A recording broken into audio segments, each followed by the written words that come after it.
Hello everyone, welcome to the subject planet. जैसे कि यहाँ पे हम प्रिपरेशन कर रहे हैं यूजीसी नेट पेपर 2 एजुकेशन के लिए, जिसमें अभी हम लोग डिस्कस कर रहे हैं आपका यूनिट 3 का सी सेक्शन। एंड आज इंडिपेंडेंस डे है, so happy independence day everyone. तो फिर आज का जो सेशन में हम लोग पढ़ने वाले हैं, वहाँ पे हम लोग देखेंगे principle and theories of learning.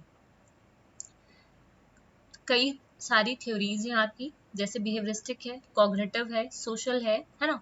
इन सारी थ्योरीज को वन बाय वन करके, जैसे बिहेवियरिस्टिक में हम लोग थॉर्नडाइक के लिए पढ़ेंगे, बीएफ स्किनर का पढ़ेंगे, पावलोव का पढ़ेंगे, ऐसे ऐसे करके। ठीक है, जो कल सेशन था ये पूरी थ्योरीज का एक जिस्ट है, जिसको मैं लास्ट में आपके साथ डिस्कस करूंगी। कल हम लोगों ने सबसे पहले फॉर्म्स ऑफ लर्निंग देखा था, लर्निंग क्या होती है, ये पूरा की पॉइंट में था। कुछ प्रिंसिपल्स थे लर्निंग के, है ना। फिर एडवर्ड था, जो ली थॉर्नडाइक था, ठीक है, ली थॉर्नडाइक थे, उन्होंने जो अपनी कनेक्शनिज्म की थ्योरी दी थी, ट्रायल एंड एरर की थ्योरी दी थी, उसके बारे में जो मेन पॉइंट है सिर्फ मैंने यहाँ पे वही डाले हुए हैं। ठीक है, ये उनका पूरा एक्सपेरिमेंट था। एक्सपेरिमेंट को मैंने आपको एक्सप्लेन नहीं किया था, क्योंकि उससे क्वेश्चन आपके नहीं पूछे जाते। एक्सपेरिमेंट में जो एलिमेंट्स हैं, जो फैक्टर्स हैं, उनसे आपके क्वेश्चन पूछे जाते हैं, जिनको आज के सेशन में हम लोग डिस्कस करेंगे। लॉज ऑफ लर्निंग, इन्होंने कुछ लॉज ऑफ लर्निंग के बारे भी दिए थे। प्राइमरी लॉ थे, जिसमें 3 लॉ है, फिर सेकेंडरी या फिर सब ऑर्डिनेट लॉ बोलते हैं। यहाँ से आपके क्वेश्चन फॉर श्योर आते हैं आपके। ठीक है, इसके बारे में डिटेल में था, तो जिन लोगों ने भी नहीं देखा हो प्रीवियस सेशन, तो प्लीज आके उसको कल के प्लेलिस्ट में चेकआउट करें, है ना। ये थी कुछ फैक्टर्स थे, है ना। ये जो आपके ट्रायल एंड एरर थ्योरी है ना, यहाँ पे कुछ फैक्टर्स इंपॉर्टेंट हो जाते हैं, जिससे आपके क्वेश्चंस पूछे जाते हैं, है ना। जिसमें सबसे पहला फैक्टर क्या है, मोटिव और ड्राइव। मोटिव और ड्राइव। दूसरा फैक्टर आपका, अब ये जो फैक्टर्स के नाम है, ये भी आपको पता होने चाहिए। ठीक है, स्टिमुलस और goal, block, responses, chance success, selection of proper moment and fixation. ठीक है, तो ये सारों के नाम आपको पता होना चाहिए, और इन सारी चीजों इन सारी जो ये जो फैक्टर्स हैं, इनमें क्या क्या बोला गया है, इनके बारे में भी आपको पता होना चाहिए।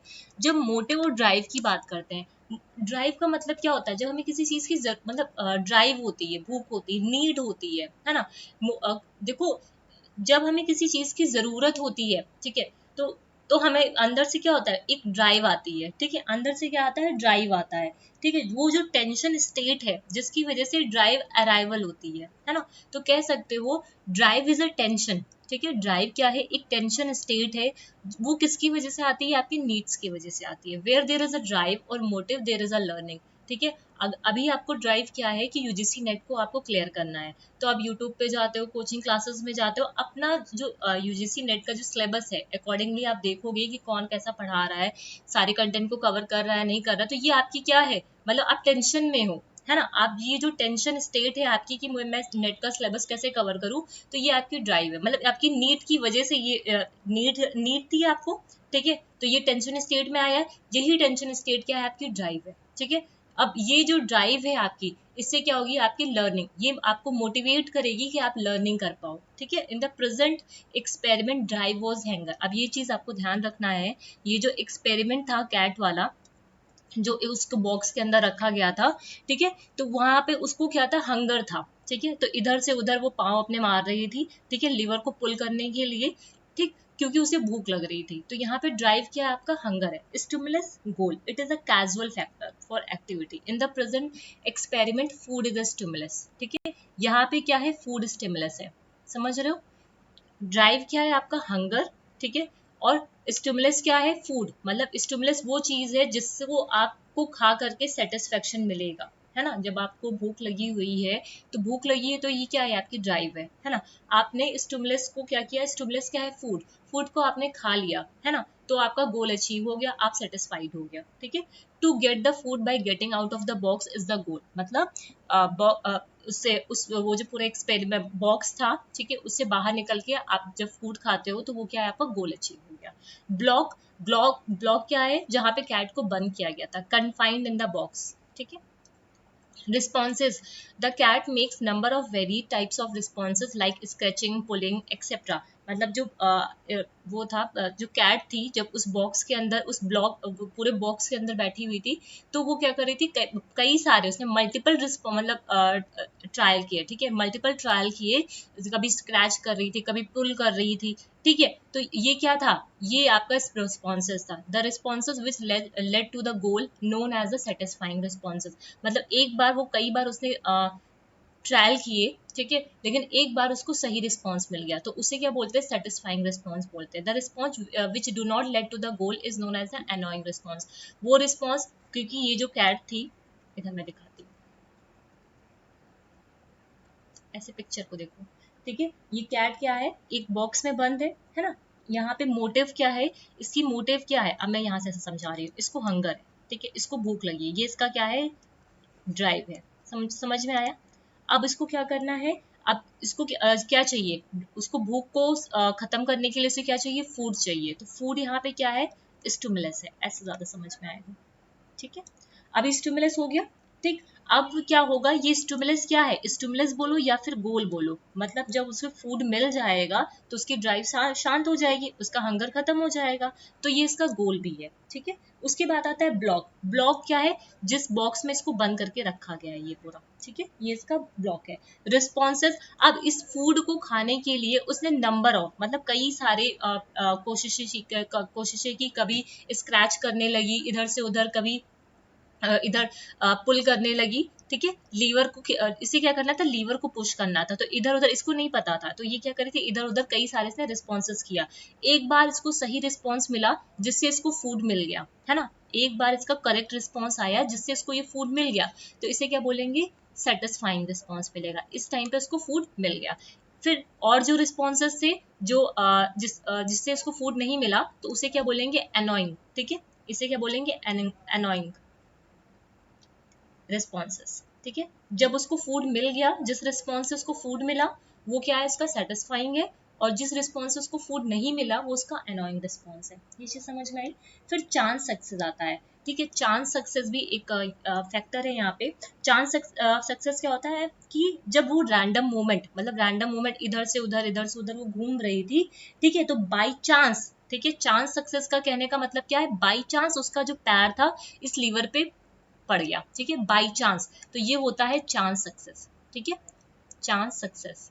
बाई चांस क्या हुआ, डोर ये ओपन हो गया, ठीक, तो इसे बोलते हैं चांस सक्सेस। फिर सिलेक्शन ऑफ प्रॉपर मूवमेंट, ठीक है, प्रॉपर मूवमेंट सिलेक्शन कहने का मतलब क्या है, ये तो बाई चांस हुआ था, मतलब ये बाई चांस होने के बाद उसने क्या किया, सेलेक्ट किया, ठीक है, फिर उसने क्या किया, फिर से कोशिश की, धीरे धीरे इस कैट ने क्या किया, सिलेक्शन किया, ठीक है, सिलेक्शन ऑफ प्रॉपर मूवमेंट, ठीक है, उसने सीखा इस चीज को, यहाँ पे उसकी क्या हुई, लर्निंग हुई, कि अगर इसको पुल करेंगे, मतलब इसको जब हम पुल करेंगे तो ये डोर ओपन हो जाएगा और खाना मिल जाएगा, तो इस चीज को इसने क्या किया, अपने इस मूवमेंट का इसने सिलेक्शन किया, इस चीज को यहाँ पे सीखा उसने, ठीक है। फिर आता है फिक्सेशन, ठीक है, सेवेंथ फैक्टर जो है आपका फिक्सेशन। अब यहाँ पे कैट जो है उसने सीख लिया है, ठीक है, अब यहाँ पे कैट पूरी तरीके से सीख चुकी है कि मुझे इसको खींचना है, जैसे मैं इसको खींचूंगी वैसे ये डोर ओपन हो जाएगा और खाना आ जाएगा, ठीक है। सिलेक्शन ऑफ प्रॉपर मूवमेंट में क्या मतलब है, सिलेक्शन ऑफ मतलब इसने रैंडम मूवमेंट किए थे ना, कई सारे मूवमेंट थे यहाँ पे, ठीक, तो उसने सिलेक्शन किया कि मतलब अपने कुछ मूवमेंट थे उसको सेलेक्ट किया, ठीक है, कि इस मूवमेंट से ये हो रहा है, इस मूवमेंट से सही रिस्पॉन्स आ रहा है, इस मूवमेंट से गलत रिस्पॉन्स आ रहा है, ठीक। उसके बाद फिक्सेशन कब हुआ, जब उसे सीख लिया कि करेक्ट रिस्पॉन्स, अगर हम इसको पुल करेंगे लीवर को तो मुझे फूड मिल जाएगा, इस रिस्पॉन्स को जब उसने सीख लिया, ठीक, तो ये होता है फिक्सेशन, ठीक है। क्लियर है बातें, वही चीजें यहाँ पे लिखी भी हुई है। मोटिव ऑफ ड्राइव, हंगर हो गया, स्टिमुलस फूड हो गया, ब्लॉक आपका बॉक्स हो गया, रिस्पॉन्सेस, एक सेटिस्फाइंग रिस्पॉन्स होगा, एक आपका एनोइंग रिस्पॉन्स होगा। जब उसे फूड मिल जाएगा तो वो सेटिस्फाइंग रिस्पॉन्स होगा, जब उसे फूड नहीं मिलेगा तो वो एनोइंग रिस्पॉन्स होगा। चांस सक्सेस क्या है, ये आपके रैंडम मूवमेंट्स होते हैं, ठीक है, बाई चांस किसी मूवमेंट में, ठीक है, वो क्या करती है, सक्सीड कर जाती है, ठीक है, डोर को खोलने में। सिलेक्शन ऑफ प्रॉपर मूवमेंट, जब ग्रेजुअली देखो एकदम से नहीं सीखेगी, धीरे धीरे सीखेगी वो, ठीक है, इसलिए ग्रेजुअली लिखा हुआ, ग्रेजुअली सेलेक्ट करती है एक proper way of pulling the string out of its random movements. Fixation जहाँ पे कैट लर्न कर लेती है कि कैसे प्रॉपर वे में हमको डोर को ओपन करना है, और जो इनकरेक्ट रिस्पॉन्सेज हैं उसको एलिमिनेट कर देती है यहाँ पे, ठीक है। मतलब यहाँ पे फिक्सेशन हो जाता है, वो उसको समझ में आ जाता है कि हमें एक प्रॉपर वे में कैसे इस डोर को ओपन करना है, ठीक है। लीवर को हमें पुल करना है, डोर ओपन हो जाएगा, खाना मिल जाएगा, इस चीज को वो सीख जाती है, ठीक है। तो ये फैक्टर्स आपके इंपॉर्टेंट है यहाँ पे, ठीक। अब इसकी जो एजुकेशनल इम्प्लीकेशन है वो देख लो, यहाँ पे ये थ्योरी आपकी कंप्लीट हो जाएगी। The task can be started from the easier aspect towards its difficult aspect which will help the children to learn properly. इसका पहला जो एजुकेशनल इम्प्लीकेशन ये है, कोई भी टास्क को हमेशा हमें ईजियर से स्टार्ट करना चाहिए, ठीक है। हमें पहले ही बच्चों को कॉम्प्लेक्स चीजें नहीं देनी चाहिए, ठीक है। पहले ही बच्चों को ऐसे आप कॉम्प्लेक्स चीजें दे दोगे तो कैसे सीखेगा, नहीं सीख पाएगा ना। आप पहले एक सर्कल समझाओ, फिर दूसरा, फिर तीसरा, फिर चौथा, मतलब इजी टू आपको क्या करना है, कॉम्प्लेक्स जाना है, ये चीज यहाँ पे बोलना है। ये पहला एजुकेशनल इम्प्लीकेशन है। दूसरा, trial and error method can be used in teaching. जो ये ट्रायल और एरर मेथड है, मतलब आप कोशिश करो, गलती होगी, फिर कोशिश करो, फिर गलती होगी, फिर कोशिश करो, फिर गलती होगी, और एक ऐसा टाइम आएगा कि आपको मतलब आप उस चीज को सीख जाओगे, ठीक है। तो इसको टीचिंग में यूज करना चाहिए। रिवॉर्ड एंड पनिशमेंट जो होता है वो इफेक्ट करता है लर्निंग ऑफ द चाइल्ड, ठीक है। जो रिवॉर्ड दिया जाता है उसके अच्छे बिहेवियर के लिए, जो पनिशमेंट दी जाती है उसके गलत बिहेवियर के लिए, वो बच्चे की लर्निंग को क्या करती है, इफेक्ट करती है।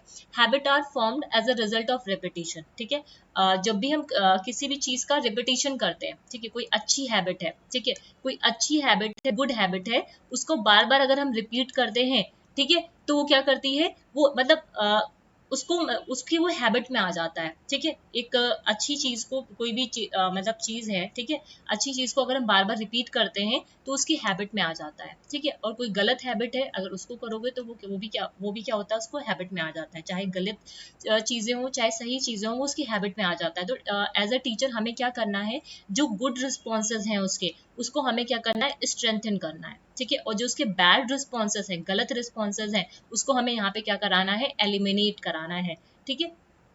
फिर आ जाओ, practice is the main feature of trial and error method, ठीक है। जो ये प्रैक्टिस होती है, ट्रायल और एरर का एक मेन फीचर है, हमें प्रैक्टिस करवाते रहना है, ठीक है, बार बार ट्रायल और एरर कराना है। जिससे क्या होगा, आप देखो जैसे एक क्वेश्चन, कोई भी चीज है, ठीक है, आप कोई भी चीज को बार बार करते रहोगे, तो पहली बार में आप करोगे तो हो सकता है बहुत ज्यादा एरर आए। दूसरी, जो एक्सपेरिमेंट होते हैं आपके फिजिक्स वगैरह का, आप करने जाओ, कई बार आप करो, पहली बार में आपको ज्यादा एरर मिलेगा, दूसरी बार में हो सकता है उससे और ज्यादा मिले, फिर तीसरी बार, फिर चौथी बार, मतलब बार बार आप ट्रायल करते जा रहे हो, तो एक पॉइंट ऐसा आएगा, धीरे धीरे आप देखोगे कि वहां पे एरर आपकी रिड्यूस हो रही है, क्योंकि आप सीख गए हो कि इस अप्रेंटिस पे आपको कैसे काम करना है। धीरे धीरे ग्रेजुअली आप सीख पाओगे, ठीक है। यहाँ पे आपका क्या होगा, एक लर्निंग कंसेप्ट बिल्ड हो जाएगा, जिससे क्या होगा, आपका जो एरर है ये रिड्यूस हो जाएगा यहाँ पे, है ना। थॉर्नडाइक की जो थ्योरी है ट्रायल एंड एरर, और इसके जो 3 बेसिक लॉ है, ठीक है, लर्निंग लॉ ऑफ रेडीनेस जो है ना, जो लॉ ऑफ रेडीनेस है, ठीक है, वो इम्फेसिस करता है मोटिवेशन पे, ठीक है। जो लॉ ऑफ रेडीनेस है, तत्परता का नियम, ठीक है, वो किस पे एम्फेसाइज करता है, मोटिवेशन पे। मतलब बच्चों को आपको क्या करना है, मोटिवेट करना है, ठीक है। बच्चों को जितना ज्यादा आप मोटिवेट करोगे, उतना ज्यादा ही वो उस चीज को सीखने के लिए तत्पर होंगे। फिर आता है law of exercise. Law of exercise force करता है, law of exercise forces us to accept the well known fact that practices makes a man perfect. जो लॉ ऑफ एक्सरसाइज है, वहां पे क्या करना है, ये चीज बोली जाती है, जो प्रैक्टिस होती है, ठीक है, वो इंसान को अच्छा बनाती है उस काम के लिए, तो यहाँ पे प्रैक्टिस को कराना है। फिर लॉ ऑफ इफेक्ट जो दे रखा हुआ है, which opens up wide range of possibility for discussing the role of rewards and punishment in motivating the children to learn। मतलब लॉ ऑफ इफेक्ट, यहाँ पे हम क्या करते हैं, वाइड रेंज में जो जितनी भी पॉसिबिलिटियां हो सकती हैं, चाहे वो आपकी रिवॉर्ड हो या फिर पनिशमेंट हो, जिससे हम बच्चों को मोटिवेट कर पाए, यहाँ पे हम क्या करते हैं, उसको डिस्कस करते हैं, ठीक। तो ये एजुकेशनल इम्प्लीकेशन है। इसके जो एजुकेशन, मैं बता दे रही हूँ यहाँ पे क्या क्या इंपॉर्टेंट है। एजुकेशनल इम्प्लीकेशन आपके इंपॉर्टेंट है यहाँ पे, ये आपको पता होने चाहिए। उसके अलावा ये जो पूरी स्लाइड है, ठीक है, इसके अंदर जो जो चीजें हैं, मोटिव है, मोटिव क्या है उसका, अभी मैं बता चुकी हूँ, हंगर है, ठीक है। ऐसे करके ये आप अपनी कॉपी में की पॉइंट्स लिख सकते हो।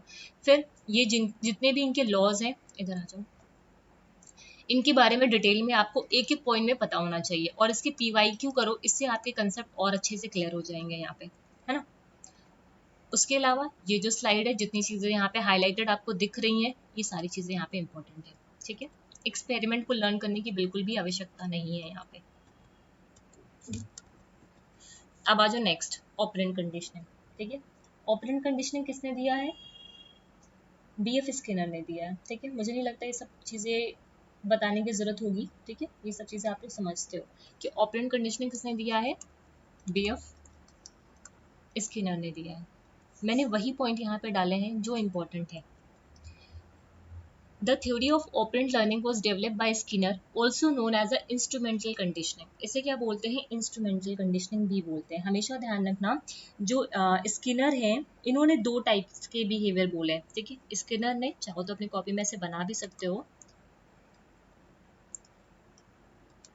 स्किनर ने 2 टाइप्स ऑफ बिहेवियर बोले, ठीक है।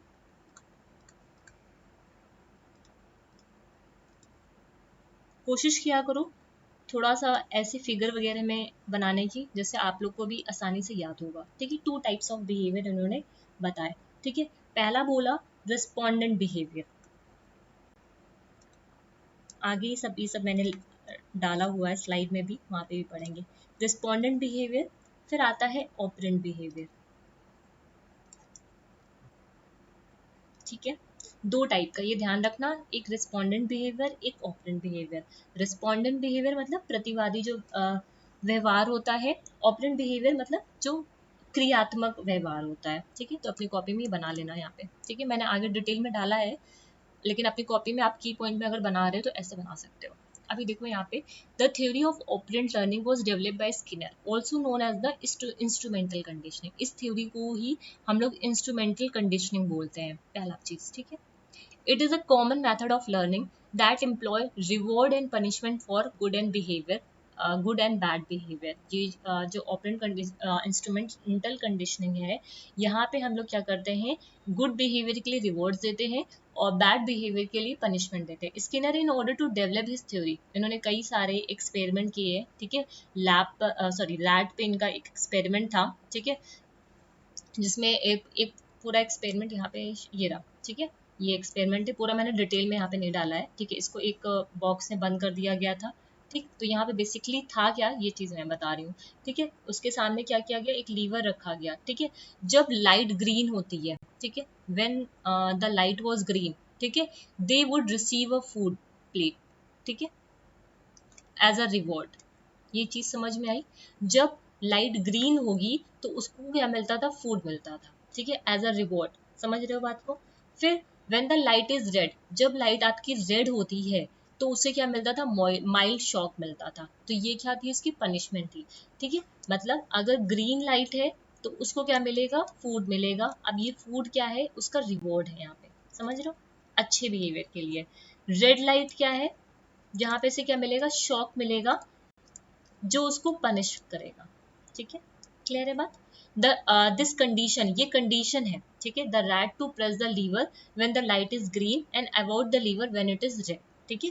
मतलब ये एक कंडीशन लगा दी गई है, अगर जो रैट है ग्रीन लाइट को पुश करेगा तो उसे फूड मिलेगा, और जब वो रेड लाइट को पुश करेगा तो उसे शॉक मिलेगा। तो रैट को क्या करना है, ये जो रेड लाइट है ना, ये जो रेड लाइट है, इसको क्या करना है, अवॉइड करना है, और इसको मतलब प्रेस करना है, ठीक है। ये चीज समझ में आई? तो वही चीज लिखा है, जो स्टूडेंट्स हैं, स्टूडेंट की जो बैड बिहेवियर है, ठीक है, हमें उसे क्या करना है, अवॉइड करना है, should not be strengthen.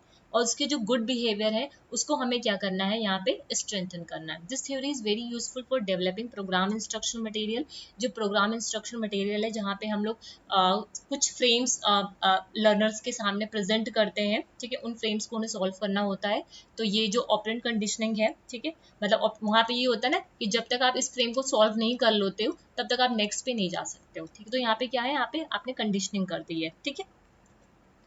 Skinner is regarded as the father of operant conditioning. इनका जो काम है, ये जो ऑपरेंट कंडीशनिंग का, ठीक है, ये जो वर्क है वो किस चीज पे बेस्ड है, जो थॉर्नडाइक का लॉ ऑफ इफेक्ट है। यहाँ से क्वेश्चन आपसे पूछा गया है, स्किनर का जो ऑपरेंट कंडीशनिंग है ये किस थॉर्नडाइक की किस थ्योरी किस लॉज पे बेस्ड है, कौन से लॉ पे बेस्ड है, ये लॉ ऑफ इफेक्ट पे बेस्ड है। ये क्वेश्चन आया हुआ है। According to this principle, behaviour that is followed by pleasant consequences, ठीक है, वो बिहेवियर जहाँ पे प्लीजेंट कॉन्सिक्वेंसेज होते हैं उसको repeat is likely to be repeated and behaviour followed by unpleasant consequences is less likely to be repeated.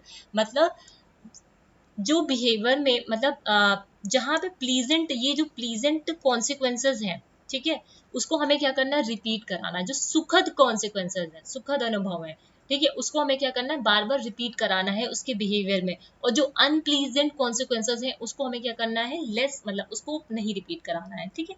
Skinner introduce a new term in the law of effect reinforcement.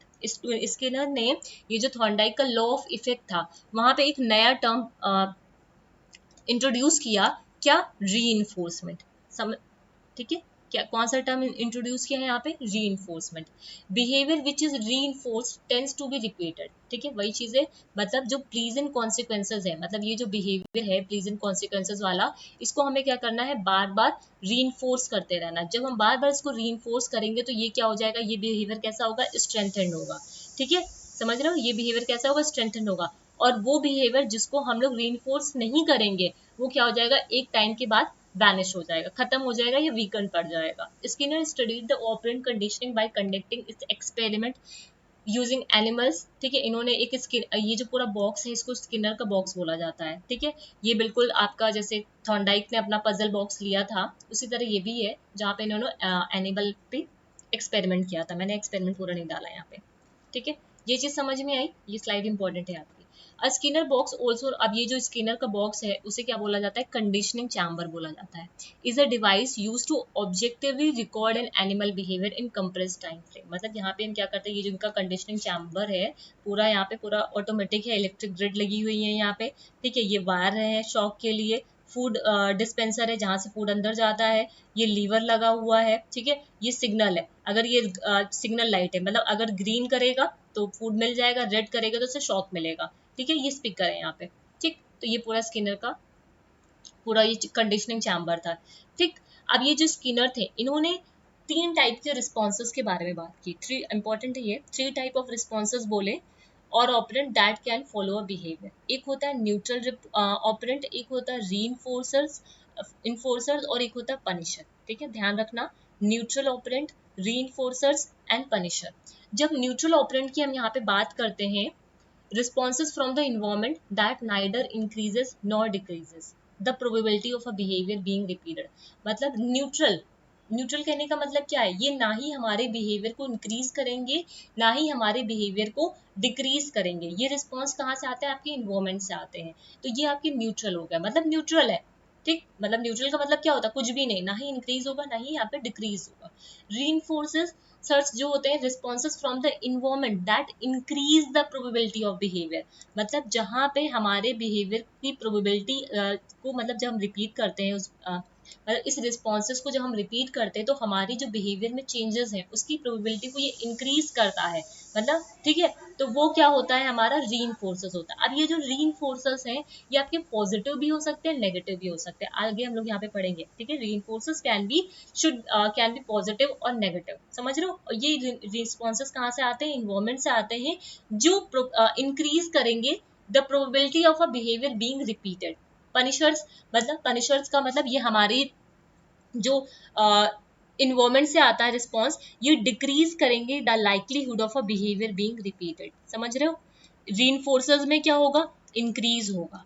Punisher में क्या होगा, decrease होगा। उस behaviour को हम क्या करना चाह रहे हैं, डिक्रीज करना चाह रहे हैं, और यहाँ पे उस बिहेवियर को हम लोग क्या करना चाह रहे हैं, रिपीट करना चाह रहे हैं, बार बार स्ट्रेंथ करना चाह रहे हैं, स्ट्रेंथनिंग करना चाह रहे हैं इसकी, ठीक है। तो यहाँ पे ये चीज आपको ध्यान रखें। न्यूट्रल कहने का मतलब क्या है, यहाँ पे कोई भी ना ही इंक्रीज होगा ना ही भी डिक्रीज होगा, कुछ नहीं होगा, ठीक है। फॉर एग्जाम्पल, अब ये एक एग्जाम्पल लिखा हुआ है यहाँ पे, when you were younger, if you tried smoking at school and the chief consequence was that you got in with the crowd you always wanted to hang out with you would have been positively reinforced, that is rewarded and would be likely to repeat the behavior।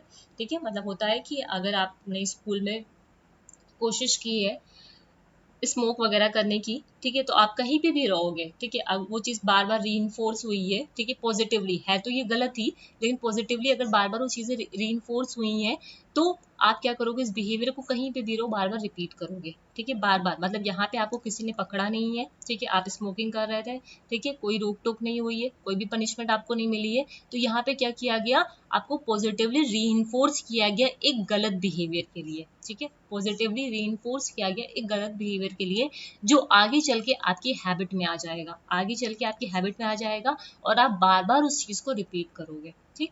फिर अगर वही चीज जगह आप smoking कर रहे थे और किसी ने आपको पकड़ लिया, ठीक है, पकड़ने के बाद आपको स्कूल से सस्पेंड कर दिया या आपके पेरेंट्स को बुला करके आपकी शिकायत लगा दी, ठीक है, तो और आपको पनिशमेंट मिल गई, तो यहाँ पे क्या हो जाएगा, आपके बिहेवियर को यहाँ पे डिक्रीज कर दिया गया है, ठीक है, आपको पनिशमेंट दे करके आपके गलत बिहेवियर को, ये एक रॉन्ग बिहेवियर था जिसको पनिशमेंट दे करके क्या कर दिया गया, डिक्रीज कर दिया गया है, तो इसका कॉन्सिक्वेंस क्या होगा, आगे चल करके आप कभी भी इस बिहेवियर को रिपीट नहीं करोगे।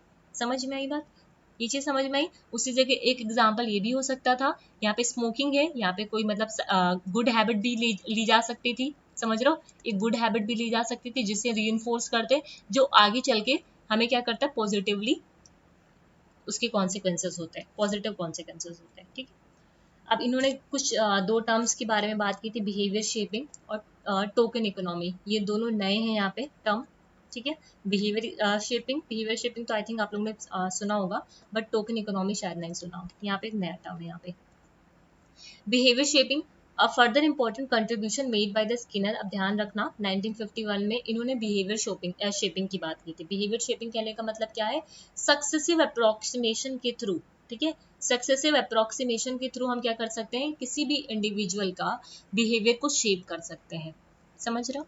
Skinner argues that the principle of operant conditioning can be used to produce extremely complex behavior if reward and punishment are delivered in such a way as to encourage move on organism closer and closer to the desired behavior each time। मतलब क्या है, हम किसी के behaviour को, ठीक है, किसी के भी बिहेवियर को हम लोग शेप कर सकते हैं, ठीक है, अगर हम बार बार उस चीज को रिपीट कराएं, ठीक है, चाहे वो रिवॉर्ड दे के कराए, चाहे वो पनिशमेंट दे के कराए, ठीक है, हम उसको क्या कर सकते हैं, उसके बिहेवियर को शेप कर सकते हैं उसी तरीके से। In shaping the form of existing response is gradually change across successive trial toward a desired target behavior by rewarding exact segment of behavior। मतलब यहाँ पे सिंपल से ऐसा समझो, बिहेवियर शेपिंग में इन्होंने पूरी बात जो कही सिर्फ इतनी बोली बिहेवियर शेपिंग में कि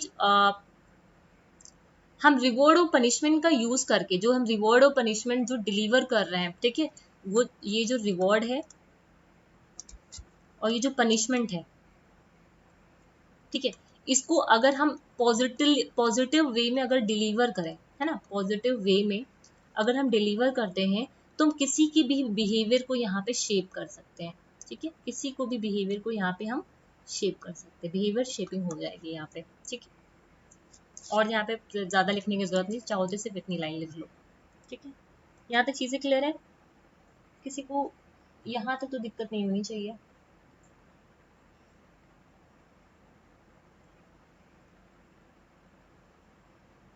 और एक लाइन यहाँ पे और लिख सकते हो, यहाँ पे ये जो शेपिंग है, शेपिंग का मतलब क्या होता है, हम क्या कर रहे हैं, यहाँ पे एक लाइन लिख लो, यहाँ पे जस्ट अ सेकेंड, ये जो बिहेवियर शेपिंग है इसका मतलब है यहाँ पे हम शेपिंग मीन्स मोडिफिकेशन, ठीक है, हम यहाँ पे क्या कर रहे हैं, मोडिफिकेशन कर रहे हैं, मोडिफिकेशन ऑफ बिहेवियर, समझ रहे हो, यहाँ पे हम मोडिफिकेशन कर रहे हैं बिहेवियर का, ठीक है, मोडिफिकेशन ऑफ द बिहेवियर, ठीक है, जो हम डिजायर्ड गोल है हमारे, है ना, जो भी डिजायर गोल है उसको अचीव करने के लिए, जो भी डिजायर गोल है ना, उसको अचीव करने के लिए हम क्या कर रहे हैं, जो बिहेवियर है, ठीक है, ऑर्गेनिज्म का जो बिहेवियर है उसको मॉडिफाई कर रहे हैं, उसको शेप कर रहे हैं, ठीक है, ये मतलब है इसका। क्लियर है बातें,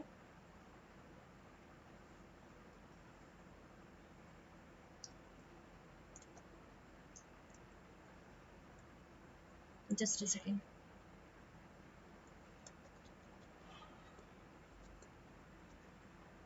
मैं वो देख रही हूँ रिस्पोंडेंट वाली स्लाइड कहाँ गई, एक मिनट रुको।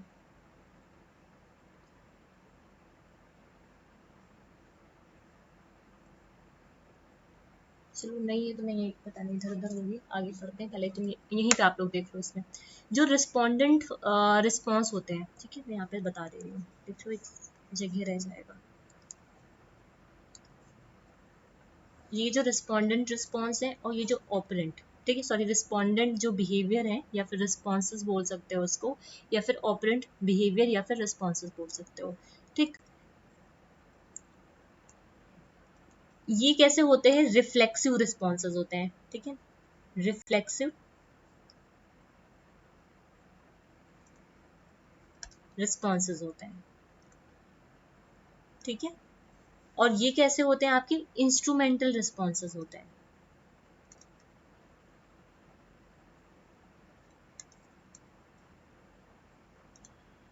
समझ में आ रही बात? ये रिफ्लेक्सिव होते हैं, ये इंस्ट्रूमेंटल होते हैं, ठीक। यहाँ पे जब हम रिफ्लेक्सिव की बात करते हैं, रिस्पोंडेंट जो रिस्पॉन्स होता है, तो एक सेकेंड में पेन चेंज कर रही हूँ यहाँ पे, जैसे आप अपनी कॉपी में लिख पाओ ऐसे ही अपनी कॉपी में जैसे मैं लिख रही हूँ अपनी कॉपी में बना लेना, ठीक है। जो ये रिफ्लेक्सिव रिस्पॉन्सेज होते हैं या फिर रिस्पोंडेंट रिस्पॉन्सेज बोले हैं, तो यहाँ पे जो रिस्पॉन्सेज आते हैं, है ना, यहाँ पे जो रिस्पॉन्सेज होते हैं, रिस्पॉन्सेज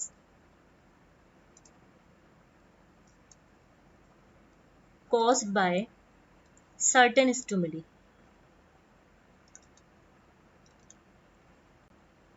ठीक है।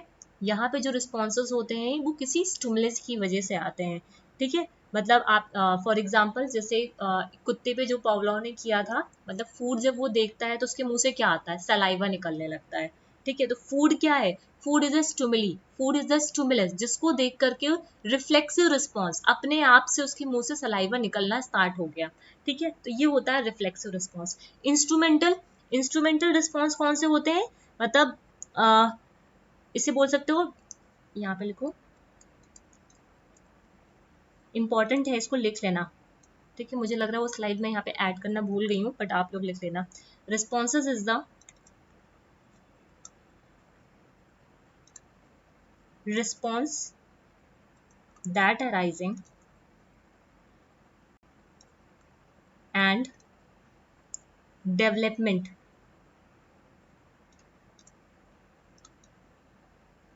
is followed by certain stimuli। थोड़ा सा गंदा हो गया है बट आप लोग लिख लेना, वो स्लाइड नहीं होगा तो मैं कल आपको दिखा भी दूंगी, ठीक है, मतलब जिससे आप नोट कर पाओ। जो ऑपरेंट होता है, इंस्ट्रूमेंटल रिस्पॉन्स होता है, यहाँ पे जो ऑपरेंट रिस्पॉन्स होता है वो रिस्पॉन्स, ये जो ऑपरेंट रिस्पॉन्स होता है वो अराइज होता है, ठीक है, अराइज होता है, उसका डेवलपमेंट होता है, ठीक है, is followed by a certain stimuli. मतलब मान लो क्या जैसे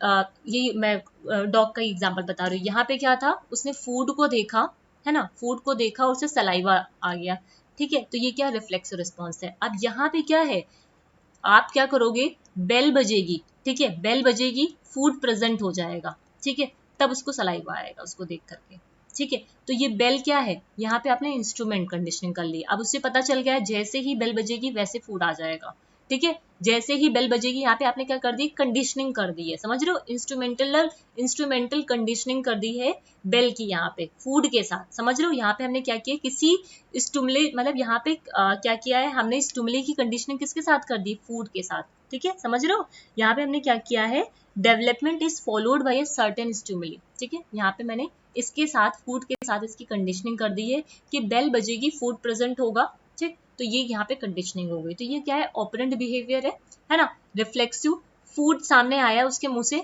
सलाइवा निकलने लगा, तो ये इसका रिफ्लेक्सिव था, ठीक है। क्लियर है बात? आई थिंक मैं शायद ही गलती से मैं ये वाली स्लाइड ऐड करना भूल गई हूँ, आप लोग नोट कर लेना इसे प्लीज, ठीक है, इंपॉर्टेंट है ये। अभी आ जाओ टोकन मनी पे। Token money is a system, अब इसमें भी पूरा लिखने की जरूरत नहीं है, मैंने डाल तो दिया इतना सारा, जरूरत नहीं इतना लिखने की, क्योंकि कभी टर्म पूछा भी नहीं गया। Token economy is a system in which targeted behaviour are reinforces. मतलब यहाँ पे जो हमारा टारगेटेड बिहेवियर है, टारगेटेड बिहेवियर मतलब जो हम बिहेवियर चाहते हैं, ठीक है, उसको क्या किया जाता है, रीइंफोर्स किया जाता है विद टोकन, ठीक है, किसके साथ, टोकन्स के साथ। Secondary reinforces and later exchange for rewards primary reinforcers. Token can be in the form of a fake money, buttons, poker chips, stickers, while the reward can range anywhere from snacks to privilege. मतलब simple से ऐसे यहाँ पे इसको ये ध्यान रखो, जो टोकन इकोनॉमी होती है उसे वो क्या कर वो उसका यूज किया जाता है हमारे जो टारगेटेड बिहेवियर है उसको रीइंफोर्स करने के लिए, है ना। जो हमारा टारगेटेड बिहेवियर है उसको रीइंफोर्स करने के लिए हम क्या करते हैं, टोकन इकोनॉमी का यूज करते हैं, ठीक है। अब ये जो टोकन इकोनॉमी है ये क्या है, सेकेंडरी रीइंफोर्सेस है, ठीक है। ये क्या है, सेकेंडरी रीइंफोर्सेस है। इसको हम लोग यूज करते हैं प्राइमरी रीइंफोर्सेस को करने के लिए, मतलब सेकेंडरी रीइंफोर्सेस का हम लोग यहाँ पे क्या करते हैं, जो सेकेंडरी रीइंफोर्सेस है इसका कन्वर्जन हम लोग करते हैं प्राइमरी रीइंफोर्सेस में, समझ रहे हो। तो ये है हमारा टोकन इकोनॉमी, जहाँ पे हम अपने टारगेट बिहेवियर को अचीव करने के लिए इसको रीइंफोर्स करते हैं, ठीक है। अब ये जैसे यहाँ पे दे रखा, for example teacher uses the token economy at primary school by anywhere from giving young children stickers to reward good behaviour, ठीक है। अब यहाँ पे गुड बिहेवियर के लिए इसने क्या किया, टोकन इकोनॉमी का यूज किया। टोकन इकोनॉमी क्या है, उनको कोई रिवॉर्ड दे दो, ठीक है, उनको रिवॉर्ड दे दो। जो आप रिवॉर्ड दे रहे हो वो क्या है, आपका टोकन है। अब इसको हमें क्या करना है, प्राइमरी रीइंफोर्सेस में कन्वर्ट करना है, ठीक है, जिससे गुड बिहेवियर को उनके स्ट्रेंथ किया जा सके, ठीक है। अब ये इंपॉर्टेंट, अब यहाँ से इंपॉर्टेंट है, देखो मैं इमेज दिखाती हूँ आपको। ऑपरेंट कंडीशनिंग, ऑपरेंट कंडीशनिंग में दो चीजें होती हैं आपकी, है ना। एक होता है रीइंफोर्समेंट, एक होता है पनिशमेंट। रीइंफोर्समेंट हम क्यों करते हैं, बिहेवियर को इंक्रीज कराने के लिए, ठीक है। रीइंफोर्समेंट क्यों करते हैं, बिहेवियर को इंक्रीज कराने के लिए, ये पूरा की पॉइंट में ही लिखा हुआ है, ठीक है, इंक्रीज द बिहेवियर। पनिशमेंट को क्यों यूज करते हैं, हम बिहेवियर को डिक्रीज कराने के लिए। स्मोकिंग कर रहा था, हमने उसे पनिशमेंट कर दे दिया, तो हम क्या कर रहे हैं, उसके बिहेवियर को डिक्रीज करा रहे हैं। रीइंफोर्समेंट भी आपके दो तरीके के होते हैं, ठीक है। एक होता है पॉजिटिव, एक होता है नेगेटिव, समझ रहे हो। एक होता है पॉजिटिव, एक होता है नेगेटिव। पॉजिटिव क्या होता है, पॉजिटिव में हम क्या करते हैं, करेक्ट रिस्पॉन्स के लिए बार बार स्टिमुलस को ऐड कराते हैं, ठीक है। मतलब हम क्या करते हैं, जैसे डॉग को आपको बैठना सिखाना है, ठीक है, तो बार बार आपको क्या करना पड़ेगा, उसे बताना पड़ेगा, ठीक है, पॉजिटिव चीजों को ऐड कराना पड़ेगा, ठीक है। तो इसमें लिखा है giving a treat when a dog sits, मतलब जो डॉग है उसको बैठाने के लिए आप क्या दे रहे हो, ट्रीट दे रहे हो। जब वो बैठता है तो आप उसको ट्रीट देते हो, जिससे वो बैठना सीख जाता है, तो ये पॉजिटिव है। नेगेटिव में क्या होता है, एक होता है स्केप, है ना, एक होता है एक्टिव अवॉइडेंस। आपने पढ़ा होगा आपके सिलेबस में RODEPA ऐसे करके, ठीक है। आर का मतलब क्या है यहाँ पे, रिवॉर्ड, ठीक है। ओ का मतलब क्या है, ओमिशन। डी क्या है, डिस्क्रिमिनेंट। ई का मतलब स्केप। पी का मतलब पनिशमेंट, और ए का मतलब एक्टिव अवॉइडेंस, ठीक है। तो अभी इसको समझेंगे, ये पूरा RODEPA अलग से पढ़ने की जरूरत नहीं पड़ेगी, यहीं पे कवर हो जाएगा आपका, ठीक है। नेगेटिव के अंदर क्या आता है, स्केप आता है, ठीक है। नेगेटिव के अंदर क्या आता है, स्केप आता है, और एक्टिव अवॉइडेंस आता है, ये नेगेटिव के अंदर आता है, ठीक। स्केप मतलब क्या है, आप क्या कर रहे हो, जो नॉक्सियस स्टिमुली है, ठीक है, उसको रिमूव करा रहे हो करेक्ट बिहेवियर के लिए, ठीक है। मतलब turning of an alarm clock bye pushing the snooze button, ठीक है, bye pushing the snooze button. आप स्नूज बटन का यूज करके अलार्म क्लॉक को क्या कर रहे हो, बंद कर रहे हो। Active avoidance, behaviour avoid noxious stimulus, ठीक है। मतलब स्टडी कर रहे हो कि जिससे हम जो बैड ग्रेड है, ठीक है, उससे हम बच पाए, ठीक है। तो ये होता है एक्टिव अवॉइडेंस। समझ में आई बात, चीजें क्लियर हुई। एस्केप का मतलब हम यहाँ पे स्टिमुलस को ही रिमूव कर रहे हैं, समझ रहे हो। एस्केप में क्या होता है, जो नॉक्सियस स्टिमुलस है उसको हम लोग रिमूव कर रहे हैं। एक्टिव अवॉइडेंस में हम क्या कर रहे हैं, उस बिहेवियर को अवॉइड कर रहे हैं, ठीक है। बिहेवियर अवॉइड्स नॉक्सियस स्टिमुलस, ठीक है। जो बैड ग्रेड है ना, उस चीज को हम क्या कर रहे हैं, पढ़ रहे हैं, जिससे हम अपना जो बैड ग्रेड, मतलब अच्छे मार्क्स जो है नहीं मिल रहे हैं, ठीक है, उस चीज को ना अगर सॉरी मैं क्या बोल रही हूँ, हम पढ़ाई कर रहे हैं, ठीक है, जिससे हमें बैड ग्रेड ना मिले हमारे एग्जामिनेशन में, ठीक है, तो हम उस बिहेवियर को यहाँ पे अवॉइड कर रहे हैं, ठीक है। पनिशमेंट की बात करते हैं। पनिशमेंट हम दो तरीके से देते हैं, एक पॉजिटिव पनिशमेंट होते हैं, एक नेगेटिव। पॉजिटिव में हम क्या करते हैं, कोई प्लीजेंट चीज को उसके सामने प्रेजेंट करते हैं, है ना।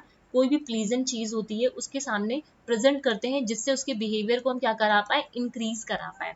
नेगेटिव में क्या होता है, हम उस प्लीजेंट चीज को रिमूव करा लेते हैं। ये जो प्लीजेंट चीज है यहाँ पे हमने ऐड कराई है और यहाँ पे हम क्या कराते हैं, उसको रिमूव करा देते हैं, ठीक है, जिससे उसके बिहेवियर को हम डिक्रीज करा पाए, उसके बिहेवियर को हम क्या करा पाए, डिक्रीज करा पाए। समझ रहे हो, यहाँ पे हम add noxious stimuli following a behaviour, ठीक है, spanking a child for crushing, ठीक। नेगेटिव रिमूव करते हैं, appetitive stimulus following behaviour sending a child to his room for crushing, ठीक है, ये चीज है। अभी उसको डिटेल में और पढ़ेंगे, मैंने सिर्फ यहाँ पे दिखाया। ये देखो, ऑपरेंट कंडीशनिंग, रीइंफोर्समेंट, पनिशमेंट, ठीक है, इसको ज्यादा से ज्यादा कोशिश करना इमेज से समझने के लिए। डिटेल में मैंने ऑलरेडी लिखा हुआ है, बट इमेज से समझोगे ना तो एक दिमाग में एक माइंड मैपिंग हो जाएगी, तो एग्जामिनेशन में आपको कंफ्यूजन नहीं होगी। अदरवाइज यहाँ पे कंफ्यूजन होती है एग्जामिनेशन में, और साथ में इसके प्लीज प्रीवाइक्यू कर लेना, नहीं तो कंफ्यूजन हमेशा दिमाग में बनी रहेगी। और एक बार अगर कंफ्यूजन क्लियर हो गया ना तो बाद में आपको दिक्कत नहीं होगी। रीइंफोर्समेंट एक पॉजिटिव है, एक नेगेटिव है, ठीक है। पॉजिटिव में हम क्या करते हैं, स्टिमुलस को प्रेजेंट करते हैं और जैसे बिहेवियर को इंक्रीज किया जाए, और नेगेटिव में हम क्या करते हैं, स्टिमुलस को रिमूव करा लेते हैं जिससे हम बिहेवियर को इंक्रीज करा पाए, ठीक है। पनिशमेंट में पॉजिटिव में स्टिमुलस को प्रेजेंट करते हैं बिहेवियर को डिक्रीज कराने के लिए, है ना। स्टिमुलस में क्या यहाँ पे नेगेटिव में जो भी स्टिमुलस है उसको रिमूव कर देते हैं उसके बिहेवियर को डिक्रीज कराने के लिए। क्लियर है बातें? आगे और भी चीजें हैं लेकिन इसको भी बाद में, पहले इधर देख लो। इसलिए मैंने यहाँ पे इमेजेस इसमें डाली हुई हैं जिससे आपको दिक्कत ना हो। ये भी ऑपरेंट कंडीशनिंग है, एक पॉजिटिव एक नेगेटिव है। देखो, हमें क्या क्या पढ़ने हैं, रीइंफोर्समेंट पढ़ने हैं इन ऑपरेंट कंडीशनिंग एंड इट्स के शेड्यूल्स भी हैं। इसके शेड्यूल्स देखो यहाँ पे, ठीक है। रीइंफोर्समेंट तो ये है ऑपरेंट कंडीशनिंग का, ये इसके शेड्यूल्स हैं, ठीक है। उसको दो बेसिस पे हम लोग क्लासिफाई करते हैं, आगे देखेंगे अभी। पहले ये देख लो reinforcement, positive and negative reinforcement. अभी मैंने समझाया ही आपको, तो वही सब चीजें यहाँ पे लिखी भी हुई हैं, ठीक है। मैं फिर भी समझाते रही हूँ। As in classical conditioning reinforces can be positive and negative, है ना, इन ऑपरेंट कंडीशनिंग ऑल्सो।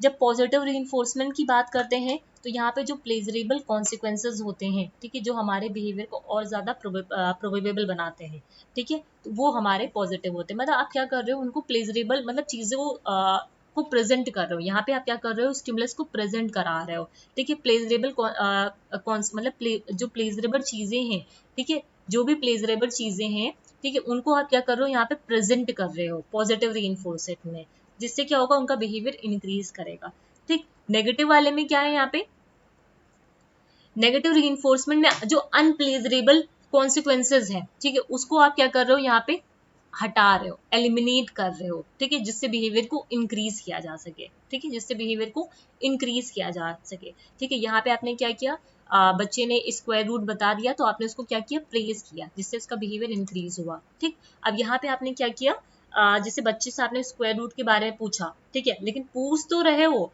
ठीक है, and look with the fiery eyes at you, he will continue to do it till you give the answer by producing the desire response, you terminate the look the negative reinforcement. जो मतलब यहाँ पे आपने बच्चे से square root पूछा और आप तब तक उसे मतलब डरावनी आंखें दिखाते जा रहे हो जब तक उसका वो आंसर नहीं दे देता है। जब उसने वो आंसर दे दिया तो आपने क्या किया, उस बिहेवियर को, उस नेगेटिव रीइंफोर्स को हटा दिया, ठीक है, उस नेगेटिव रीइंफोर्स को आपने क्या किया, हटा दिया। जैसे टीचर करते नहीं है, आपको उठा दिया, आपसे पूछा स्क्वायर रूट बताओ, आप सोच रहे हो, तो आपको तब तक वो खड़ा रखते हैं जब तक आप उसका वो आंसर नहीं दे देते हो, ठीक है, या फिर आप घूर घूर के देखा करते हैं, आप ही से ही वो आंसर चाहते हैं, ठीक। जब आप उसका आंसर कर दोगे तो वो क्या करते हैं, उस नेगेटिव रीइंफोर्स को हटा देते हैं, ठीक।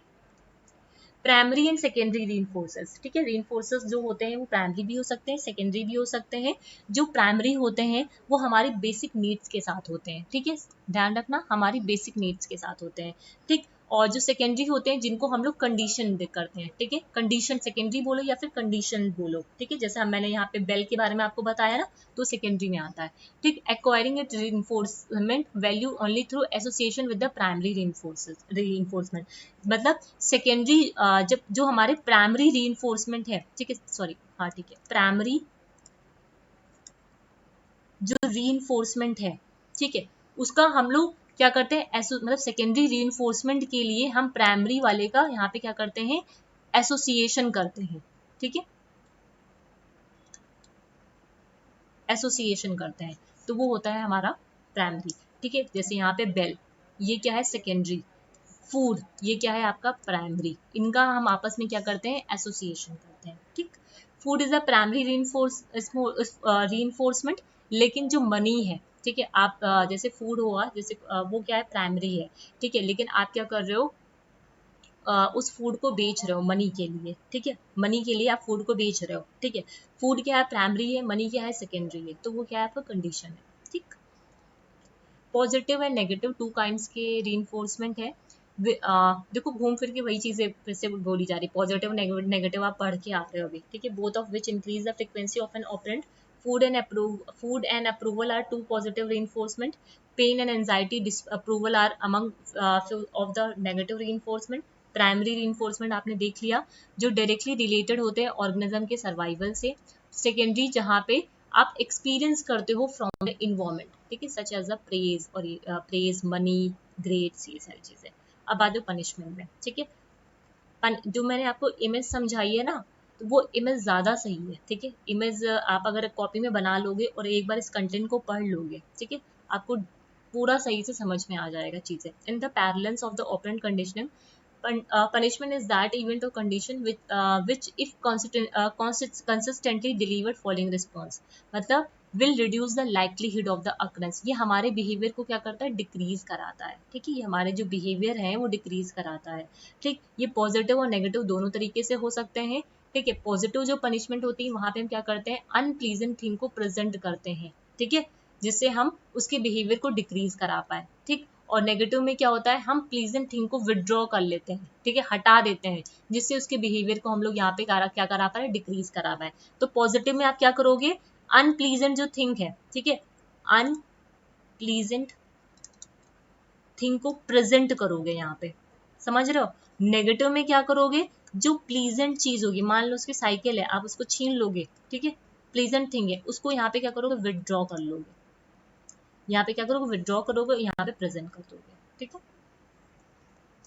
ये चीज समझ में आए, ये पूरा जो चार्ट बना हुआ है ना, ये वाला और ये वाला पूरा समझ लो एक ये आपका जो रीइंफोर्समेंट है पूरा जस्ट है, आपको सारे कंटेंट लिखने की जरूरत नहीं पड़ेगी यहाँ पे, ठीक है।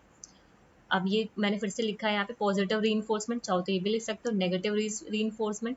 पॉजिटिव जो होता है यहाँ पे ऐड, ये मतलब समथिंग इज एडेड, कुछ चीज को ऐड किया जाता है, जिससे हम बच्चे की जो बिहेवियर है उसका लाइक्लीहुड को इंक्रीज करा सके। यहाँ पे हम क्या करते हैं, रिमूव करते हैं, ठीक है, उसके लाइक्लीहुड को इंक्रीज कराने के लिए, ये पॉइंट में दे रखा हुआ है।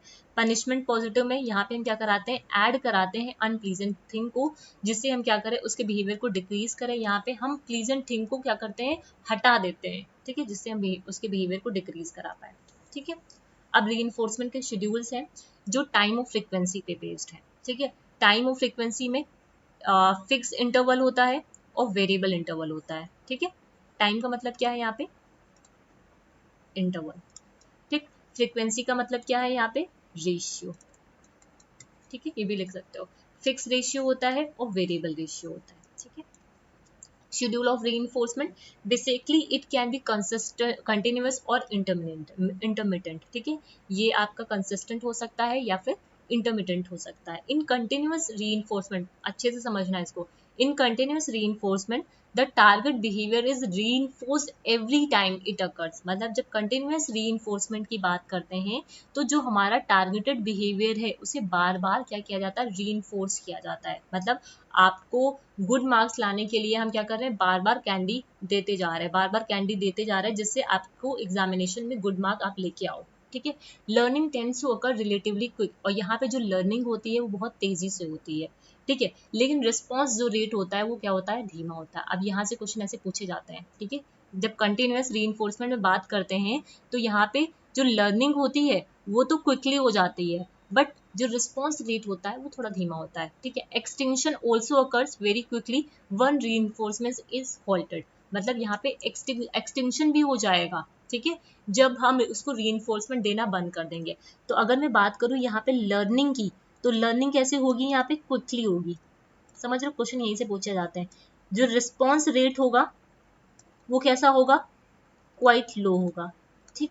और एक्सटेंशन भी होगा यहाँ पे, ठीक है। एक्सटेंशन क्यों होगा, क्यों होगा, जब हम रीइंफोर्समेंट उसको देना बंद कर देंगे, ठीक है। रीइंफोर्समेंट देना जब हम बंद कर देंगे तो यहाँ पे एक्सटेंशन भी होगा, ठीक है, मतलब वो जो बिहेवियर है वो गायब भी हो सकता है उसका। द बेसिस ऑफ इंटरमिटेंट जो रीइंफोर्समेंट है, ठीक है, अब ये जो बेसिस है इंटरमिटेंट रीइंफोर्समेंट का, ठीक है, is based on the interval of time और रेशियो ऑफ रिस्पॉन्स, ठीक। Each of these again may be सब डिवाइडेड इनटू फिक्स्ड और वेरिएबल शेड्यूल। आप देखो मैं इसको एक अलग तरीके से आपको समझाती हूँ, यहाँ पे समझो, क्योंकि जितना इसको पता है फिगर में बना के समझोगे ना उतना ज्यादा अच्छा है, दिमाग में चीजें रहेंगी।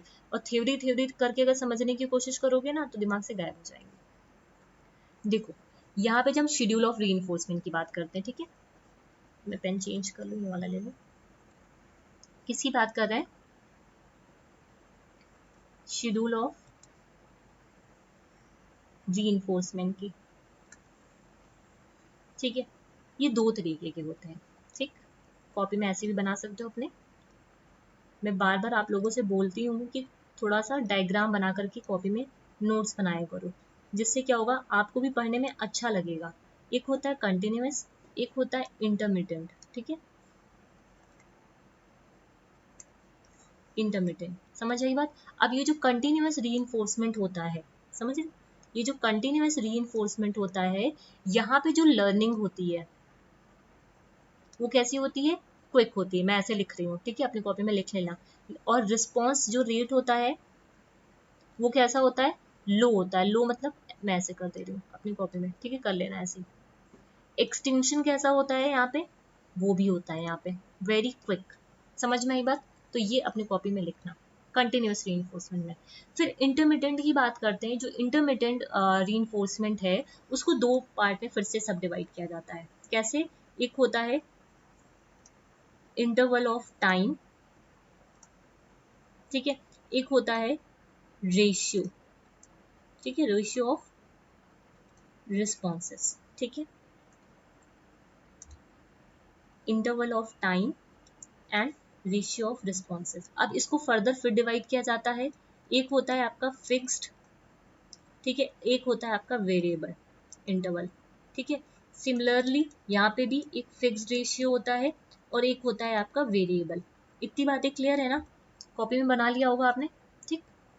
यही सब चीजें लिखी भी हुई हैं जो मैंने यहाँ पे आपको फिगर में करके बताई है। अब ये इंटरवल शेड्यूल है, ठीक है, इंटरवल मतलब ये वाली चीज, ठीक है। फिर हम रेशियो की पढ़ेंगे। पहले हम इंटरवल को पढ़ेंगे, इंटरवल में फिक्स्ड और वेरिएबल दोनों पढ़ेंगे, फिर रेशियो में फिक्स्ड और वेरिएबल पढ़ेंगे, ऐसे पढ़ेंगे, ठीक है। इंटरवल शेड्यूल मतलब क्या होता है? हम कुछ सर्टेन टाइम इंटरवल पे हम क्या कर रहे हैं, कुछ सर्टेन टाइम इंटरवल पे उस चीजों को दे रहे हैं, ठीक है। मतलब कोई जैसे टेस्ट हुआ, आपने दो दो दिन का गैप कर दिया कि इतने टाइम इंटरवल पे मुझे ये वाला टेस्ट देना है, फिर ये वाला टेस्ट देना है। मतलब हम यहाँ पे रीइंफोर्समेंट कैसे दे रहे हैं? सर्टेन टाइम इंटरवल पे दे रहे हैं, ठीक। अब जो फिक्स इंटरवल है ना, फिक्स इंटरवल है, यहाँ पे हम क्या करते हैं? टाइम को फिक्स कर देते हैं, मतलब हर 2 मिनट पे, ठीक है, हर 2 मिनट पे, फिर हर 4 मिनट पे, ठीक है, फिर हर 6 मिनट पे, फिर हर 8 मिनट पे हम क्या कर रहे हैं? उसको पीरियड, मतलब यहाँ पे हम चीजों को प्रेजेंट कर रहे हैं यहाँ पे, ठीक है। तो यहाँ पे क्या होता है? आप एक इंटरवल आपने फिक्स कर दिया ना, इंटरवल कहने का मतलब क्या है? आपने टाइम को फिक्स कर दिया है, ठीक। यहाँ पे आप क्या करोगे? हर 2 मिनट में कुछ चीज को प्रेजेंट कर रहे हो, फिर हर 4 मिनट पे आप रीइंफोर्समेंट दे रहे हो, फिर आप 6 मिनट पे दे रहे हो, फिर 8 मिनट पे, फिर 10 मिनट पे, ऐसे, ठीक है। तो ये होता है, ठीक। तो कह सकते हो जो इंटरवल रीइंफोर्समेंट होता है वो हमारे टाइम पे डिपेंड करता है, ठीक है। यहाँ पे जो टाइम होता है वो उस पर डिपेंड करता है, ठीक। अब जो क्वेश्चन पूछा जाता है वहां पे किससे पूछा जाता है? यहाँ पे जो रिस्पॉन्स रेट होता है वो कैसा होता है? मीडियम होता है। और एक्सटेंशन रेट जो होता है वो भी यहाँ पे मीडियम होता है, ठीक। यहाँ से क्वेश्चन पूछे जाते हैं आपसे, ठीक। इसे पीरियोडिक रीइंफोर्समेंट भी बोलते हैं। Shorter interval yield more rapid responses, मतलब जैसे आपने 4 मिनट पे पूछा, ठीक है, फिर उसको 6 मिनट पे दिया, तो यहाँ पे जो रिस्पॉन्स रेट होगा वो कैसा होगा? तेजी से होगा, ठीक। मतलब क्विकली होगा यहाँ पे रिस्पॉन्स। लेकिन उसी जगह आज आपने 1 घंटे पे पूछ लिया, ठीक है, फिर आप उसको 3 आवर्स के बाद पूछ रहे हो, तो यहाँ पे जो रिस्पॉन्स रेट होगा वो कैसा होगा? यहाँ पे उतना क्विकली नहीं हो पाएगा ना, ठीक। वही चीज यहाँ पे बोली जा रही है, ठीक। तो यहाँ पे आपको क्या करना है? रिस्पॉन्स जो रेट होता है यहाँ पे मीडियम होता है, और जो एक्सटेंशन रेट होता है वो भी यहाँ पे मीडियम होता है। अब वेरिएबल में आ जाओ।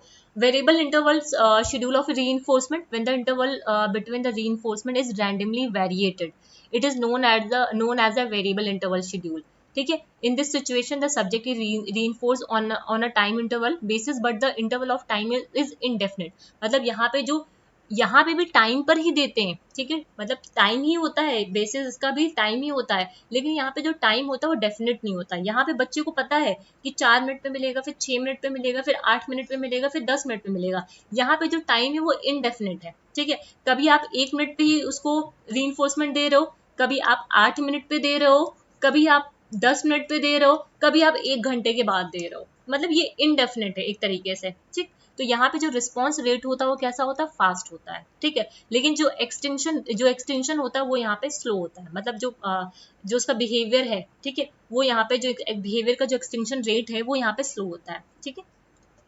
रेशियो शेड्यूल पे आ जाओ। अब रेशियो में क्या होता है, मतलब कुछ स्पेसिफाइड नंबर्स, ठीक है। यहाँ पे जो रेशियो शेड्यूल्स होता है, यहाँ पे जो रीइंफोर्स करते हैं हम टारगेट बिहेवियर को after a specified number of behaviour, ठीक है। मतलब कुछ रेशियो में, मतलब आपने 10 करेक्ट रिस्पॉन्स दिए तब आपको 10 करेक्ट रिस्पॉन्स दिए तब आपको रीइंफोर्समेंट मिलेगा, आपने 4 करेक्ट रिस्पॉन्स दिए तब आपको रीइंफोर्समेंट मिलेगा। और यहाँ पे क्या था, आपको हर टाइम पे मिल रहा था, ठीक है। In a fix ratio you reinforce the target response after से, मतलब हर 5 करेक्ट रिस्पॉन्स के बाद आपको क्या मिल रहा है, यहाँ पे रीइंफोर्समेंट मिल रहा है, ये चीज है, ठीक। तो रिस्पॉन्स रेट यहाँ पे कैसा होता है, फास्ट होता है, लेकिन एक्सटेंशन यहाँ पे कैसा होता है, मीडियम होता है, ठीक है। वेरिएबल में क्या है, अब यहाँ पे कोई आपका मतलब यहाँ पे, अब देखो यहाँ पे क्या था, हर 5 करेक्ट रिस्पॉन्स पे आपको रीइंफोर्समेंट मिल रहा है, ठीक है। हर 5 करेक्ट रिस्पॉन्स पे आपको रीइंफोर्समेंट मिल रहा है, लेकिन यहाँ पे क्या है, हो सकता है 5 करेक्ट रिस्पॉन्स के बाद आपको रीइंफोर्समेंट मिले, हो सकता है 2 करेक्ट रिस्पॉन्स के बाद आपको रीइंफोर्समेंट मिला, हो सकता है 10 करेक्ट रिस्पॉन्स के बाद भी आपको रीइंफोर्समेंट ना मिले। तो ये होता है वेरिएबल, ठीक है। तो यहाँ पे जो रिस्पॉन्स रेट होता है वो फास्ट होता है, लेकिन एक्सटेंशन रेट कैसा होता है, स्लो होता है, ठीक है। क्योंकि यहाँ पे अनप्रिडिक्टेबल होता है, हमें नहीं पता है कि टीचर 5 क्वेश्चन सही बताने के बाद हमें रीइंफोर्स करेगी या फिर 2 बताने के बाद या फिर 10 बताने के बाद, ठीक है। जो वेरिएबल रेशियो शेड्यूलिंग होती है has been found to be the best, ठीक है। अब ये क्वेश्चन पूछा जाता है कि जो वेरिएबल होता है, रेशियो शेड्यूल होता है, ठीक है, जहाँ पे बच्चे को प्रिडिक्शन, मतलब बच्चा खुद से प्रिडिक्ट नहीं कर सकता कब उसको रीइंफोर्समेंट मिलेगा, ठीक है। तो इसलिए वो कोशिश करेगा हर क्वेश्चन को सही देने के लिए, ठीक है, क्योंकि ये क्या करता है, मेंटेन करता है हाई लेवल ऑफ एक्सपेक्टेशन को, ठीक है, और प्रोड्यूस करता है very high and study rate of response को, ठीक है। अब ये लास्ट है आपका जो RODPA में हमने बताया ना, ये देखो आर, जैसे एक सेकेंड रुको, RODPA, आर मतलब रिवॉर्ड, ठीक है। फिर अब अब इसको लर्न कैसे करना है, ठीक है। रिवॉर्ड हुआ, रिवॉर्ड के बाद क्या होगा आपका, डिस्क्रिमिनेट रिवॉर्ड, ठीक है। फिर ओमिशन, फिर डिस्क्रिमिनेट ओमिशन। अब ये जो है आपके, ठीक है, 2 को याद रखो। यहाँ पे कैसे याद कैसे रखना आपको मैं बताती हूँ। ये आपने रिवॉर्ड को याद रखा और ये डी को याद रखा, ठीक। ROD याद रहे ना आपको, ठीक। तो ये रिवॉर्ड के बाद डिस्क्रिमिनेट रिवॉर्ड, ठीक है। फिर ओमिशन के बाद, सॉरी ये ओमिशन है, सॉरी ये डिस्क्रिमिनेट ओमिशन, ठीक है, डिस्क्रिमिनेट ओमिशन याद रहेगा। तो ये आपका क्या हुआ, पॉजिटिव, मतलब ये पॉजिटिव है, ये पॉजिटिव है, ये पॉजिटिव है, ये पॉजिटिव, याद रहा। उसके बाद इधर आ जाओ, अब स्केप है, स्केप, ठीक है, स्केप याद रहा। फिर ये एक्टिव अवॉइडेंस हो गया, फिर ये पनिशमेंट हो गया, ठीक है, या ROD, और फिर ये डी मतलब डिस्क्रिमिनेट पनिशमेंट, पनिशमेंट का ही डिस्क्रिमिनेट पनिशमेंट हो गया। तो ये जो 4 होते हैं ये कैसे होते हैं, आपके नेगेटिव होते हैं, समझ रहे हो, ये नेगेटिव होता है। जब रिवॉर्ड देते हैं, ठीक है, तो यहाँ पे क्यू प्रेजेंट नहीं होता, क्वेश्चन यहीं से पूछे जाते हैं आपसे, ठीक है, और रिस्पॉन्स आता है, ठीक। डिस्क्रिमिनेट में क्यू प्रेजेंट होता है और रिस्पॉन्ड होता है। ओमिशन में इनहिबिट मतलब विद हेल्थ रोक दिया जाता है, ठीक है। यहाँ पे इनहिबिट होता है, एस्केप में रिस्पॉन्ड होता है, क्यू प्रेजेंट नहीं होता है, एक्टिव अवॉइडेंस में क्यू प्रेजेंट होता है और रिस्पॉन्ड होता है, ठीक है। पनिशमेंट में भी क्या होता है, आपका क्यू प्रेजेंट नहीं होता है और इनहिबिट होता है, ठीक। तो यहाँ पे भी आपका इनहिबिट होता है, ठीक। तो इसको आपको क्या करना है, बेसिकली पहले ये चीज याद रखो, ठीक है, ये चीज याद रखो। और क्यू में आप ऐसे भी याद कर सकते हो जैसे मैंने याद किया था, ठीक है, कि क्यू प्रेजेंट है, क्यू प्रेजेंट नहीं है, मुझे ये याद नहीं हो रहा था तो मैंने ऐसे करके याद किया था, नो यस, ठीक है, फिर नो यस, ऐसे करके मैंने याद किया था, फिर नो यस, ठीक है, फिर नो यस, ऐसे करके याद किया था। एक सेट ये बन गया, एक सेट ये बन गया, एक सेट ये बन गया, एक सेट ये, 1 2 3 4, ठीक है, 1 2 3 4, समझ में आई बात। अब ये जो नो यस है यहाँ पे क्या आ जाएगा आपका, ये रिवॉर्ड आ जाएगा और ये डिस्क्रिमिनेंट रिवॉर्ड आ जाएगा। समझ में आई बात? ये ओमिशन था, ऐसे ही मैंने कॉपी में बना और फिर यहाँ पे डिस्क्रिमिनेंट ओमिशन आ जाएगा। ठीक है, डिस्क्रिमिनेंट ओमिशन आ जाएगा। तो ये जो 4 हैं ये कैसे हो गए? पॉजिटिव हो गए। ठीक है, ये जो 4 है ये कैसे हो गए? पॉजिटिव हो गया। सिमिलरली यहाँ पे आ जाओ, अब नो या से यहाँ पे क्या हो जाएगा? एस्केप हो जाएगा। यहाँ पे क्या? एक्टिव अवॉइडेंस हो जाएगा। ये दोनों नेगेटिव हो गए। यहाँ पे पनिशमेंट हो जाएगा, ये डिस्क्रिमिनेंट पनिशमेंट हो जाएगा। ठीक, ये भी आपका नेगेटिव हो गया। ठीक, तो ऐसे करके आप अपनी कॉपी में अपने तरीके से अपनी स्ट्रैटेजी से याद कर सकते हो। ठीक, तो यहाँ पे आज हम लोगों ने 2 थ्योरीज को देख लिया है ना? कौन सी देखी हम लोगों ने? यहाँ पे थॉर्नडाइक को देख लिया है और स्किनर का देख लिया है। ठीक है, जो नेक्स्ट सेशन होगा मैं कोशिश करूंगी वहां पे भी 2 थ्योरीज को कवर करने के लिए। ठीक है, उम्मीद करती हूँ ये जो सेशंस हैं ये आपके लिए यूजफुल होंगे, आपकी प्रिपरेशन में आपको हेल्प कर पा रहे होंगे। और कोशिश किया करो थोड़ा सा, जो भी लोग नोट्स बनाते हो वो इमेज के फॉर्म में बनाने की कोशिश किया करो। ठीक है, जिससे आपको चीज़ें वो याद रहें लॉन्ग टाइम तक, है ना? तो ये भी जो सेशन है आपका थोड़ा सा लंबा ही रहेगा। ठीक है, क्योंकि इसमें कई सारी थ्योरीज हैं, खाली एक आध थ्योरी करा के खत्म नहीं कर सकते क्योंकि क्वेश्चंस पूछे गए हुए हैं। तो आज का सेशन यहीं पे एंड करती हूँ। उम्मीद करती हूँ ये जो सेशंस हैं आपको हेल्प करेंगे और आप लोग भी अपनी प्रिपरेशन कर रहे होंगे, है ना? अगर वीडियोस इन्फॉर्मेटिव लगे तो चैनल को सब्सक्राइब करिएगा, शेयर करिएगा अपने फ्रेंड्स के साथ जो लोग भी प्रिपरेशन कर रहे हैं यूजीसी नेट पेपर 2 एजुकेशन के लिए, है ना? और जो लोग भी टेलीग्राम पे नहीं जुड़े हो तो please do join the Telegram also, because जो भी इम्पोर्टेंट चीज़ें होती हैं वो सारी चीज़ें आपको वहीं पे अवेलेबल होंगी। Okay, so thank you everyone.